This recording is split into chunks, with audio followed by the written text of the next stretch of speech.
బటర్ఫ్లైని disturb చేయకాకు, disturb చేయకుండా అది ఎలా పోతుందో చూడు అంతే కదా. దాని రెక్కలు పట్టుకొని బయట నేను బయట రెక్కలు కింద పడి ఉంటే దాని రెక్కలు పెట్టుకొని అది కింద పడుతుంటే దాని రెక్కలు పట్టుకొని ఇంకో చెట్టు మీద పెట్టినా మన ఇంటికి పోయి కింద పెట్టినా. దాన్ని కాపాడాలని చూసావా? ఏం కాదులే, దాన్ని వదిలే. ఇంకా వదిలేసే పొద్దా ఇక్కడ చూడు పురుగుంది. ఇది గాజు పురుగు, ఏం కాదు. గాజుతోటి ఆడురా, గాజుతోటి కాదు, గాజు లాగా ఉంటుంది కాబట్టి గాజు పురుగు అంటారు.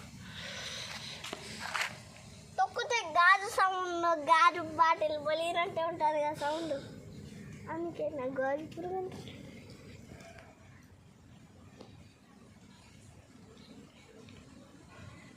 భలే పోతుంది బటర్ఫ్లై, భలే పోతుంది నెమ్మదిగా నడుచుకుంటా, భలే పోతుంది నెమ్మదిగా లాలెక్క. చూడండి నేను కూడా నెమ్మదిగా నడుస్తా.